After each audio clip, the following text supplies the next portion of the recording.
Hi hello ನಮಸ್ಕಾರ ಸ್ನೇಹಿತರೆ, ಏನಾಗ್ತದೆ ಫೈನಲಿ ಶ್ರೇಷ್ಠ ಎಂಟ್ರಿಯೊಂದಿಗೆ ವಿವಾಹ ವಾರ್ಷಿಕೋತ್ಸವ ಸಮಾರಂಭದಲ್ಲೂ ಕೂಡ ಒಂದು ಸ್ಮಶಾನಗಳೇ ಆವರಿಸ್ಬಿಡುತ್ತಾ ಅಂತ ಅನ್ನಿಸ್ತದೆ. ಬಿಕಾಸ್ ಸ್ಮಶಾನನೇ ಮಾಡಿಬಿಡ್ತೀನಿ, ಸುಟ್ಟಾಕ್ಬಿಡ್ತೀನಿ ಅಂತ ಶ್ರೇಷ್ಠ ಹಠ ತೊಟ್ಟು ಮನೆಗೆ ಎಂಟ್ರಿ ಕೊಡ್ತಿದ್ದಾಳೆ. ಹಾಗಿದ್ರೆ ಏನಾಗುತ್ತೆ ತಿಳ್ಕೊಬೇಕು ಅಂದರೆ ಈಗಲೇ ನಮ್ಮ ಈ ಚಾನಲ್ನ ಸಬ್ಸ್ಕ್ರೈಬ್ ಮಾಡಿ, ಹಾಗೆ ಒಂದು ವಿಡಿಯೋವನ್ನು ಪೂರ್ತಿಯಾಗಿ ನೋಡಿ.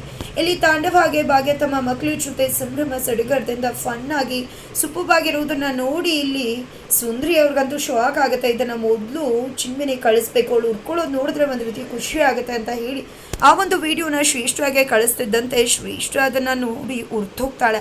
ಅಷ್ಟಕ್ಕೆ ಸರಿಯಾಗಿ ಪೂಜಾ ಕೂಡ ಕಾಲ್ ಮಾಡಿ ನಾಳೆ ನಮ್ಮ ಅಕ್ಕ ಬಾಬಾದು ವೆಡ್ಡಿಂಗ್ ಆ್ಯನಿವರ್ಸರಿ ಇದೆ, ನೀನು ಶಿಸ್ತಾಗಿ ರೆಡಿಯಾಗಿ ಬರಲೇಬೇಕು ಅಂತಿದ್ರೆ, ಇಲ್ಲ ಸುತಾರಾಮ್ ಬರೋದಿಲ್ಲ ಅಂತ ಶ್ರೇಷ್ಠ ಹೇಳಿದಕ್ಕೆ ಹೌದಾ, ನೀನು ಬರಲ್ಲ ಅಂದರೆ ಯಾರು ಬಿಡ್ತಾರೆ, ನೀನು ಬರಲೇಬೇಕು. ಇಲ್ಲಿ ನೋಡು, ಇಲ್ಲ ಅಂದರೆ ಅತ್ತೆಗೆ ಹೇಳ್ತೀನಿ, ಕುಸುಮ ಅತ್ತೆ ಬಂದರೆ ಅವರು ಇದ್ದರೆ ನೀನು ಬಂದೇ ಬರ್ತೀಯ ಅಲ್ವಾ ಅಂತ ಹೇಳಿ ಅತ್ತೆಗೆ ಕಂಪ್ಲೇಂಟ್ ಮಾಡೋದ್ರ ಮುಖಾಂತರ ಈ ಕಡೆ ಶ್ರೇಷ್ಠ ಫಂಕ್ಷನ್ಗೆ ಪಾರ್ಟಿಗೆ ಬರುವ ಹಾಗೆ ಮಾಡ್ತಾರೆ. ಈ ಕಡೆ ತಾಂಡವ್ ಸ್ನೇಹಿತರು ಚುಕ್ಕಿ ತಾರ್ಯ ಒಂದು ಅಪ್ಪ ವಿಶಾಲಗ್ರೆ ಪಾತ್ರಧಾರಿ, ಈ ಕಡೆ ತಾಂಡವ್ ಫ್ರೆಂಡ್ ಆಗಿದ್ದಾರೆ, ಭೇಟಿ ಮಾಡ್ತಾರೆ. ಅದ್ರ ಬಗ್ಗೆ ಒಂದು ಸಣ್ಣ ಪ್ರಮೋಷನ್ ಸಿಗುತ್ತೆ. ನಂತರ ಅಲ್ಲಿ ಅತ್ತೆನೆಯ ಮಗುನ ಸಾಕಿರೋದು ಬೆಳೆಸಿರೋದು, ಈ ಕಡೆ ಆ ಮಗು ಎಷ್ಟು ಶಿಸ್ತಾಗಿದೆ ಅಂದರೆ ಒಬ್ಬರು ಪ್ರೀತಿಯಿಂದ ಏನು ಕೊಟ್ಟರು ತಗೊಳ್ಳೋದಿಲ್ಲ, ಮನಸ್ಸಿಗೆ ತಗೋಬೇಕು ಅನ್ನೋ ಆಸೆ, ಆದರೆ ಅವರ ಶಿಸ್ತು ಅದಕ್ಕೆ ಅವಕಾಶ ಮಾಡಿಕೊಡೋದಿಲ್ಲ. ಇದನ್ನ ನೋಡಿ ಗುಂಡಣ್ಣ ಏನಿದು ಆ ಹುಡುಗಿಗೆ ಎಷ್ಟು ಕೊಬ್ಬು ಅಂತಿದ್ರೆ, ಈ ಕಡೆ ಶಿಸ್ತಾಗಿ ಬೆಳೆಸಿದ್ದಾರೆ, ಅದೇ ರೀತಿ ಇರಬೇಕು, ಇನ್ನೊಬ್ರು ಕೊಟ್ಟರೆಲ್ಲ ತಗೊಳ್ಳೋದೆಲ್ಲ ಚೆನ್ನಾಗಿ ಕಾಣಿಸೋದಿಲ್ಲ, ಅವ್ರ ಅತ್ತೆ ಅಷ್ಟು ಚೆನ್ನಾಗಿ ಬೆಳೆಸಿದ್ದಾರೆ ಅಂತಿದ್ರೆ ಆ ಮಗು ಯಾಕೋ ಖುಷಿಯಾಗಿಲ್ಲ ಅನ್ನಿಸ್ತದೆ ಅಂತ ಭಾಗ್ಯ ಹೇಳ್ತಾರೆ. ಹೌದೌದು, ನಿನ್ನ ಚೀಪ್ ಲೆವೆಲ್ಗೆಲ್ಲ ನಿನ್ನ ಲೆವೆಲ್ಗೆ ಅಷ್ಟೇ ಥಿಂಕ್ ಮಾಡೋಕ್ಕಾಗೋದು, ಮುಂದೆ ವಾರಸ್ದಾರ ಆಗೋದು ಆ ಹುಡುಗಿ, ಇಡೀ ಎಂಪೈರ್ಗೆ ಅವಳೇ ವಾರಸ್ದಾರಳು ಅಂದಮೇಲೆ ಆ ಹುಡುಗಿ ಇವತ್ತಿಂದಾನೇ ಅದೇ ರೀತಿ ಇದ್ರೇ ಒಳ್ಳೇದು ಅಂತ ಹೇಳ್ತಿದ್ದಾರೆ. ಪಾಪ ನಾವು ಅವ್ರ ಮನೆಗೆ ಹೋಗೋಣವಾ, ಅದು ಚಿಕ್ಕಪ್ಪನ ಮನೆಗಿಂತ ದೊಡ್ಡದಾಗಿರುತ್ತಲ್ವ ಅಂತ ತನ್ವಿ ಹೇಳ್ತಿದ್ರೆ, ಇಲ್ಲ ಅವರೇ ನಮ್ಮ ಮನೆಗೆ ಬರ್ತಾರೆ 6 ಗಂಟೆಯಿಂದ ನಾವೆಲ್ಲರೂ ಕೂಡ ಕುತ್ಕೊಂಡು ನೋಡೋಣ ಅನ್ನೋದ್ರೊಂದಿಗೆ ಚುಕ್ಕಿದಾರೆ ಸೀರಿಯಲ್ಗೆ ಒಂದು ಸಣ್ಣ ಪ್ರಮೋಷನ್ ಕೂಡ ಮಾಡಲಾಗುತ್ತೆ. ನಂತರ ಈ ಕಡೆ ಎಲ್ಲ ಮಕ್ಕಳು ಗಂಡ ಹೆಂಡತಿ ಎಲ್ಲ ಮನೆಗೆ ಬರ್ತಾರೆ. ಅಜ್ಜಿಗೆ ಸೀರೆ ಬಟ್ಟೆ ಎಲ್ಲ ತೋರಿಸ್ತಿದ್ದಾರೆ. ಪಪ್ಪನೇ ಸೆಲೆಕ್ಟ್ ಮಾಡಿದ್ದು ಅಮ್ಮಂಗೆ ಸೀರೆ, ಪಪ್ಪ ಅಪ್ಪಂಗೆ ಬಟ್ಟೆನ ಸೆಲೆಕ್ಟ್ ಮಾಡಿದ್ರು ಅಂತ ಹೇಳ್ತಿದ್ದಾರೆ. ನಾವು ಕೂಡ ಹೊಸ ಬಟ್ಟೆ ತೊಗೊಂಡ್ವಿ ಅಂದಾಗ ನಮಗೆ ಅಂತ ಹೇಳಿದಕ್ಕೆ ನಿಮಗೂ ಕೂಡ ಹೊಸ ಬಟ್ಟೆ ತಂದಿವಿ, ಎಲ್ಲರೂ ಕೂಡ ಫಂಕ್ಷನಲ್ಲಿ ಹೊಸ ಬಟ್ಟೆನೇ ಹಾಕೋಬೇಕಲ್ವಾ ಅಂತ ಹೇಳ್ತಿದ್ದಾರೆ. ಮಕ್ಕಳು ನೋಡಿ ಎಷ್ಟು ಖುಷಿಯಿಂದ ಇರ್ತಾರೆ. ನಾಳೆ ಎಲ್ಲ ನಾನೇ ರೆಡಿ ಮಾಡ್ತೀನಿ ಅಂತ ಮಗ ಹೇಳ್ತಿದ್ರೆ, ಈ ಕಡೆ ನೋಡಿದ್ರೆ ತನ್ಮೈಗೆ ಅಪ್ಪ ಅಮ್ಮ ಇಬ್ಬರು ಕೂಡ ಜೊತೆಲಿದ್ದಾರೆ ಅಂತ ಎಷ್ಟು ಖುಷಿ ಆಗ್ತದೆ. ಅದಕ್ಕೆ ಇಷ್ಟೊಂದು ಸಂಭ್ರಮ ಸಡಗರ. ಅದಕ್ಕೆ ಅಲ್ವಾ ದೊಡ್ಡವರು ಹೇಳೋದು, ಮಕ್ಳುಗಳಾಗಬೇಕು, ಅಪ್ಪ ಅಮ್ಮ ತುಂಬ ಕ್ಲೋಸ್ ಆಗ್ತಾರೆ, ಇನ್ನಷ್ಟು ಹತ್ರ ಆಗ್ತಾರೆ ಅಂತ. ಈ ಮಕ್ಕಳಿಂದಾನೆ ಇವತ್ತು ಗಂಡ ಹೆಂಡತಿ ಒಂದಾಗಿರೋದು ಅಂತ ಹೇಳ್ತಿದ್ದಾರೆ.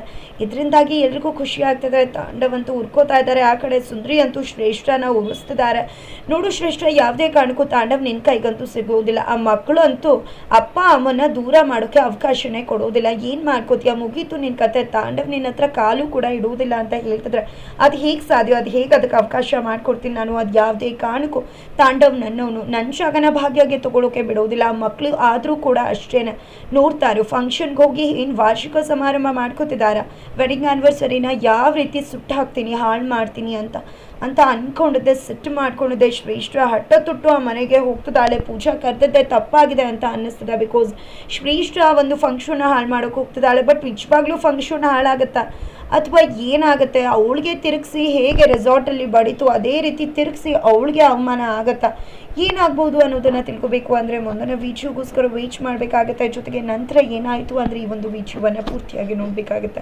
ನಂತರ ವೆಡ್ಡಿಂಗ್ ಆ್ಯನಿವರ್ಸರಿ ಡೇ ಬಂದೇ ಬಿಡ್ತು. ಈ ಕಡೆ ಭಾಗ್ಯನೇ ಕೆಲಸ ಮಾಡ್ತಿದ್ದಾರೆ, ರಂಗೋಲಿ ಎಲ್ಲ ಬಿಟ್ಟು ಕೆಲಸ ಮಾಡ್ತಿದ್ದಾರೆ. ತನ್ವಿ ಮತ್ತು ಪೂಜಾ ಇಬ್ಬರು ಬಂದು, ಏನಕ್ಕ ಇದು ಇವತ್ತು ನಿಂಡೆ ನೀನು ಈ ರೀತಿ ಎಲ್ಲ ಕೆಲಸ ಮಾಡಿದ, ಇವತ್ತಂತೂ ನೀನು ಸೂಪರ್ವಾಗಿ ರೆಡಿಯಾಗಿ ನಿಂತ್ಕೊಂಡು ಗೊಂಬೆ ಥರ ಇರಬೇಕು ಅಷ್ಟೇ ಅಂತ ಹೇಳಿ ಕರ್ಕೊಂಡು ಹೋಗ್ತಾರೆ. ನಂತರ ಮಗ 2 ಗ್ಲಾಸ್ ನೀರು ತೊಗೊಂಡು ಬರ್ತಾನೆ. ಇವತ್ತು ನೀವು ಗಂಡು ಹೆಣ್ಣು, ಅದಕ್ಕೋಸ್ಕರ ನಿಮ್ಮ ಸೇವೆ ಮಾಡಬೇಕು ನಾವು ಅಂತ.